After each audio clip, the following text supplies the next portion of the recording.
Yo guys, what's up? It's Clayton Kisco here.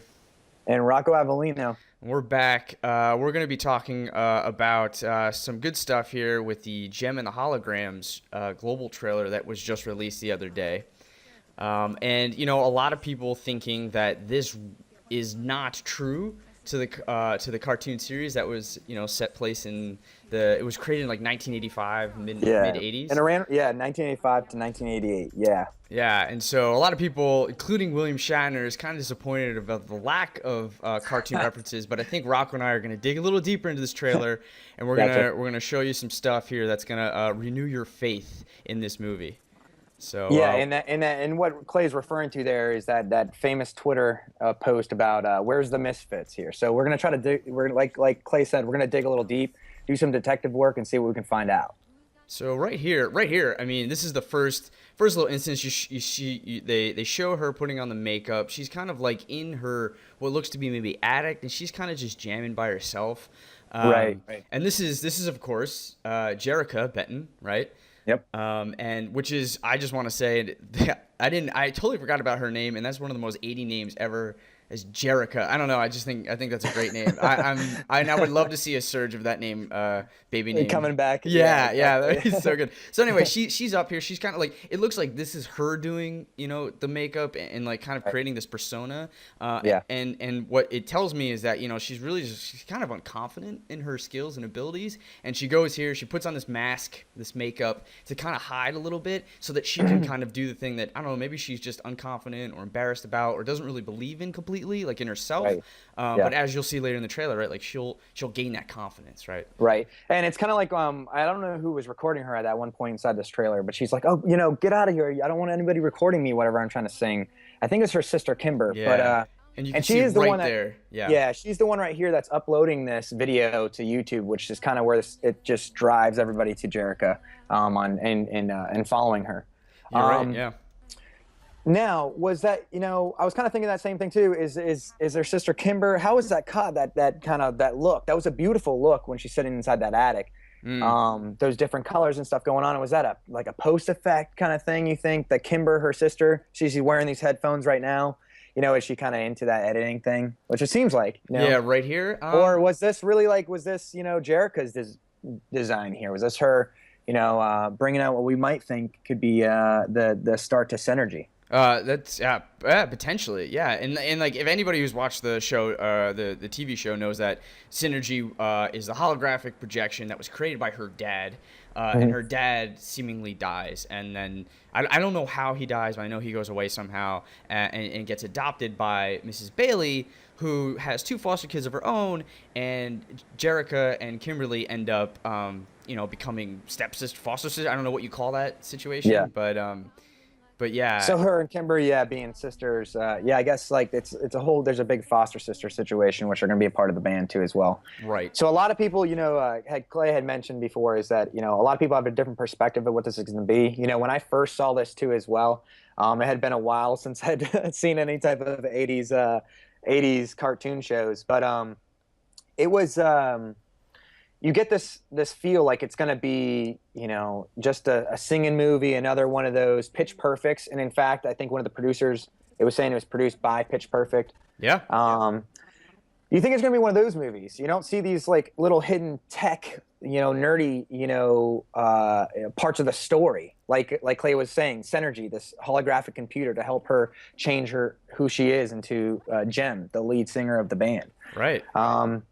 It's got some cool twists. Yeah. And I hope that, people out there, when they watch this, they don't just think it's just going to be one of those another singer-song, movies, that there's a kind of superhero vibe behind it, and it's behind the scenes. So and I think you're right, and I think it all starts here, right? When you were talking about Kimber uploading, she's got nearly 30 million views. This thing goes viral like crazy. Obviously, the show was created in the 80s. It's now modernized for today.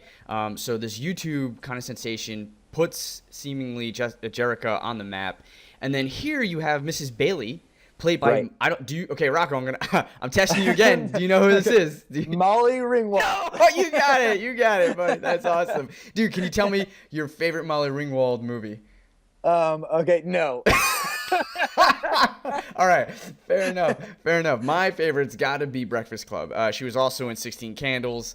She was in a slew of other 80s movies, a part of the Brat Pack. But by far, Breakfast Club is my favorite. Molly Ringwald, which I thought was a great casting choice. You know, she's not in a lot of stuff, but this movie is very, like, give the 80s vibe. It was around in the 80s. Like, bring back an 80s star in Molly Ringwald. I think that's a perfect casting. I'm just super excited to see her act again and see her play a mom role in this. I think it would be really, really cool. I gotcha. And she gives some pretty good words of encouragement here, too. I mean, any mom that's delivering a message like that to a child, I back any day.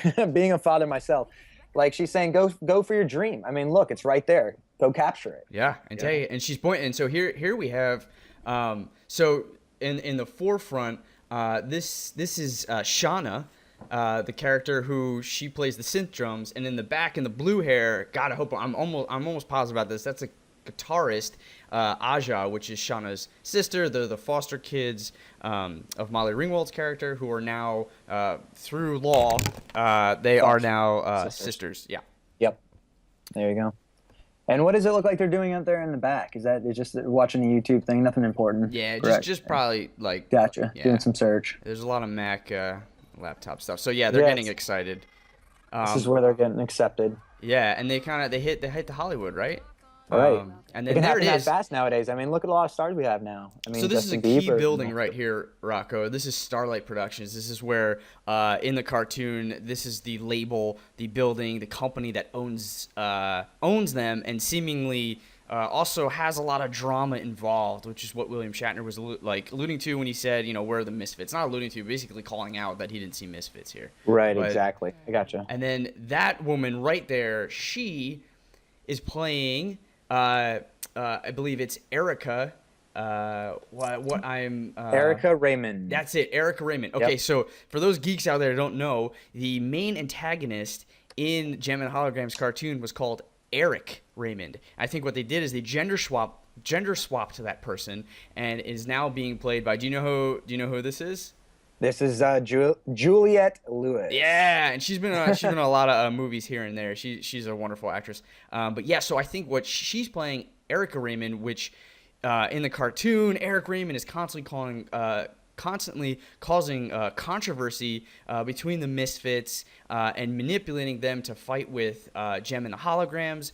She in the movie also becomes the owner of Stinger Sound, which is basically owns the Stingers, which is another rival group to Gem and the Holograms. So a lot of people aren't thinking that, you know, the Stingers, the misfits are not in this movie. Maybe they're not, but maybe this is the rise to, you know, Juliette Lewis's character, Erica Raymond. You know, as the Starlight Productions owner, for whatever reason, maybe she gets kicked out because that was the main storyline. Like, trying to get back as the owner on the board of Starlight Productions, and maybe she eventually brings in the Misfits in a sequel or something like that. I have a lot of theories behind what could happen in a sequel, because these days, as you know, movies are serialized, right? Like, they're going the Marvel route, so they're gonna try to, like, you know, let's try to make a trilogy out of this. Let's make as much movies as we can. Another series. Yep. So Rio is another great character. That is the boyfriend of Gem and Jerica in the cartoon. So they got another character there. From Ryan Guzman. Yeah. So Ryan's played in a few other movies too. It's Step All In and Step Up Revolution. Oh, nice. Which is something that I'm a little bit more familiar with, doing that whole dancing thing like we talked about in Pitch Perfect 2 Rewind trailer. Yeah, he's not too bad of an actor. We're gonna see what happens here. I think they got kind of like a love situation going on, and I know back in the episodes inside the show, you know, Rio was kind of like the boyfriend of Jerica, but also was kind of playing behind the scenes with Gem too. So we're gonna see if we're gonna see some of this inside of the movie. Maybe he's being a little player. Yeah, perhaps. And catch him in the act. You know, at least Gem, obviously Jerica being the same people, she's just playing him. You can see the whole list up here, and they seem to be getting a whole wardrobe remake, and Erica here is kind of coaching them through and setting them up, and you can already tell that this manipulation has started. It's all about Gem. You can see her face is up in center, and like the other three are kind of pushed to the back, which you'll start seeing is kind of the controversy of this that the trailer of the shows. Mm-hmm. Which you know, I was actually just talking with my wife recently about. You know, I've seen a lot of in my lifetime, groups, bands getting together, and then the lead singer kind of taking off and doing his own thing. Look at the Jonas Brothers, for example, something that's happening right now Yeah. in America. They, that's this is kind of a conflict. I think it's a real thing. I wonder how tough it would be to be that kind of lead singer going in there, going with a band too as well. And then so many people, I'm sure, trying to manipulate you, like the snakes out there, trying to pull you in different directions to separate you from the group, just to see how they can, use you to their own advantage. Yeah, and you can kind of see that that's where the tone is taken here in the trailer. It's kind of dark. It's talking about just them breaking up a little bit. You can see a very dramatic scene right here. And right there, it's so manipulative. She says this is just the beginning, right? Like I feel like Erica is manipulating the Gem and the Holograms and pulling, Jerica to be the star, this like Michael Jackson of the Jackson 5, Justin Timberlake of NSYNC, like go solo, go on your own. She seemingly feeds off this drama. And you can see that the Gem and the Holograms here, just they're paying for it. That's Snake sitting on the shoulder whispering. Yeah, that's really great imagery right there. Yeah, exactly. Yeah, and then you can see here, it looks like this is Gem. Her solo. Her solo. Yeah, it's seeming like that's where this movie kind of takes you, is that she does break off for whatever reason. Maybe she fully like comes in to Erica's kind of like thought process and manipulation, and maybe there's something maybe that rhymes with energy that kind of brings her and her friends back, and hopefully kind of comes back as a group. So who knows? Right. The version of me that they want doesn't exist. And then some more drama shots here. Right. And you can see that like there's clearly she's distraught, right? And you have her boyfriend giving her some words of wisdom here. And there they are back. Like this is a great shot. I mean, this is what kind of the cartoon was about. You have all their makeup and their garb and their instruments, and they're just like laser show. It's so 80s. It's neon. I was gonna say, if you can't see the 80s right here, look at the shape of the guitar and look at the one in the back, the keyboard guitar we have going on there. Yeah, this is great. Keyboard guitar, man. Like the keyboard guitar, said, right? Yeah. We are in the 80s, guys. Don't forget. All right. And there we go. And then right there, this is to me, this is like a big shot that I think a lot of people missed because it's so quick. But what she's saying it's go time, Synergy. Her earring is lighting up. Like, sorry, William Shatner, I don't know, you might have missed it, but that is Synergy right there. That's her earring, and that's glowing. It's doing something. So maybe, in the midst of all the trauma and the turmoil where she goes solo and like is just unhappy, maybe she uncovers something from that her dad left her. And maybe it's this. Yeah. This, I'm sorry? Maybe it's maybe it's as simple as like some kind of like friendship earring that her and her friends kind of get together. Maybe it is a little bit more supernatural and like actually has like the holographic power, not supernatural, but like technology. Like techno, I call it like techno nerd kind of thing, yeah. Like technology kind of thing. yeah. So maybe it does have a lot of power. So, I mean, if people don't know, in the cartoon, it did have some type of holographic power capable of getting her out of any type of scenario, something bad or even good. She can create different scenarios she wanted to with this earring. Yeah. So we're going to see if this does have some type of, superhero power, and that would be awesome. Yeah. It would be awesome. I mean, we did just see it lighting up and whatnot, but I mean, think of the things that they could do nowadays and where they could take this. I know it was done and created in the 80s, but where we're at now, they have a movie to play with. So I do hope that they take it in the direction we're looking for. Yeah. And we do see some superpowers coming out of Gem. Yeah, and who's to say they don't take it's a lighter but still grounded route like Dark Knight did, and so maybe it's technology based, it's somewhat realistic, but it starts out pretty grounded, but that's not to say that towards the end of the movie they can get a little bit more superhero-esque with it, where these earrings do have a lot of power, and they do allow her to just gain a ton of confidence, and who knows, maybe even puts that mask, that painting, the face paint on her, and she rocks out. So So and then the trailer just kind of wraps up with some feel good moments, jumping in the water, and getting back together. Yeah. And then doing what they do best. Yeah. Gem and the Holograms.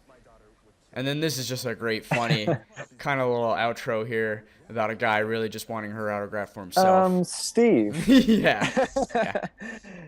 You want me to make this out to my daughter, Steve? So there you have it, folks. That's Gem and the Holograms. I'm really excited about this. I know you guys are. Stay tuned for some more Rewind Cinema.